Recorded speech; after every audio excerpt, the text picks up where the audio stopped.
ओम श्रीरवतु हरि ओम तत्सत् हरि ओम तत्सत् हरि ओम तत्सत्। आज पाद तल की रेखाओं के विषय में थोड़ी सी जानकारी से आपको हम अवगत कराने जा रहे हैं। जीवन में प्राचीन काल से सामुद्रिक शास्त्र का भी अतीव आदरास्पद महत्व रहा है।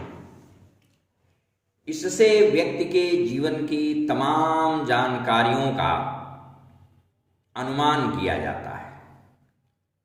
इस रेखा विज्ञान में भी जीवन का फलितार्थ निहित मानकर उसे देखा परखा जाता है। यह हाथ, पांव और ललाट तीनों में ये रेखाएं होती हैं। हाथ के साथ साथ पांव की रेखाएं भी सामुद्रिक शास्त्र के अंतर्गत आती हैं। पाद तल में बनी रेखाओं से भी जीवन को जानने समझने की प्रक्रिया प्राचीन है। शरीर के लक्षणों को देखकर शुभाशुभ के फलित का कथन किया गया है।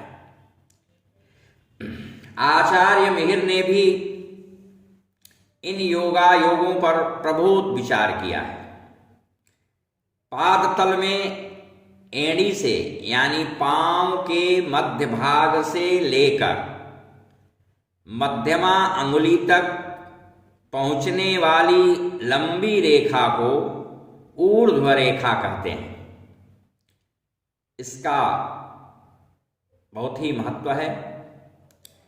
सामुद्रिक शास्त्रों में कहा गया है कि एकोपि ऊर्ध्व रेखा सहजन पोषणी, सुस्पष्ट गहरी रेखा ज्ञान, भौतिक सुख, ऐश्वर्य की संकेतक होती है। ऐसी रेखा वाले की कभी भी अधोगति नहीं होती।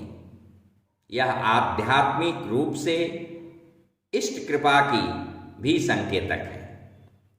व्यक्ति के ओज, प्रवृत्ति, प्रभाव के ऊर्ध्वगामिता की भी यह प्रतीक मानी जाती है। किसी स्त्री के पैर में यह रेखा मध्यमा अंगुली तक यदि चली जाए तो उस स्त्री को अखंड सौभाग्यवती स्वीकार किया गया है। ऐसा पाद तल की रेखा विशेषज्ञों का और ग्रंथों का मानना है, उनकी स्वीकृति है। यदि ऊर्ध्व रेखा लंबाई में दोनों ओर से छोटी द्विशाखी हो करके वक्राकार हो, भुजंगाकृति हो, तो ऐसी रेखा को सर्प रेखा की संज्ञा से संबोधित किया गया है। और बताया गया है कि जिनके पाद तल में इस तरह की रेखा विद्यमान है, ऐसे व्यक्ति कपटी होते हैं और इनमें प्रतिशोध की, बदले की भावना विशेष रूप से मौजूद रहती है, होती है। इस प्रकार पांव में स्वस्तिक रेखा होने पर व्यक्ति परम पूजनीय एवं धार्मिक होता है। गज रेखा वाले जातक को प्रतिवर्ष श्रेष्ठ वाहन की सुखोपलब्धि होती ही रहती है। समृद्धि रेखा बाएं पांव के अंगूठे के नीचे मानी जाती है। ऐसी रेखा वाले व्यक्ति धनवान, धर्मात्मा तथा यशस्वी होते हैं। कर्मठ रेखा पांव के अंगूठे से 1 अंगुल दूर तिरछी तथा लघु आकार की होती है और ऐसे व्यक्ति सदैव क्रियाशील होते हैं। एड़ी में पाई जाने वाली 1 अंगुल लंबी स्वतंत्र रेखा को सुखी गृहस्थ रेखा कहा गया है। ऐसे व्यक्तियों का वैवाहिक जीवन समृद्ध, सुखमय, सौमनस्य, सद्भावमय, प्रेममय एवं मधुमय होता है। इनके अतिरिक्त कमल, कलश, यव, रथ, मयूर, सूर्यादि के चिन्ह भी बहुत ही शुभ माने जाते हैं। ऐसे लोग यशस्वी, सौभाग्यशाली होते हैं। दीपक चिन्ह वाले व्यक्तियों में कुल दीपक योग होता है। कुल के दीपक के समान वे उद्दीप्त प्रदीप्त होते रहते हैं जीवन भर।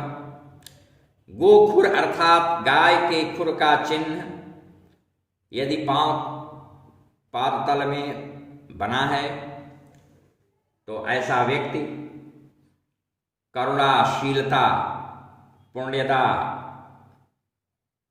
का प्रतीक माना जाता है। उसके अंदर दया की भावना प्रभुत रूप से विद्यमान रहती है। मत्स्य यानी मछली, शंख, चक्र भी शुभ होते हैं। स्त्रियों के पैर में चक्र, ध्वजा, छत्र, पद्म का चिन्ह सौभाग्य का सूचक होता है और उपयुक्त चिन्हों से भूषित जिनका पैर है, पांव है, ऐसी स्त्रियां अतीव ऐश्वर्यशालिनी होती हैं। इस प्रकार हमारा सामुद्रिक शास्त्र हाथ, ललाट और पाद तल की रेखाओं से व्यक्तियों के, जातकों के भविष्य पर विचार विनिमय करते हैं, विमर्श करते हैं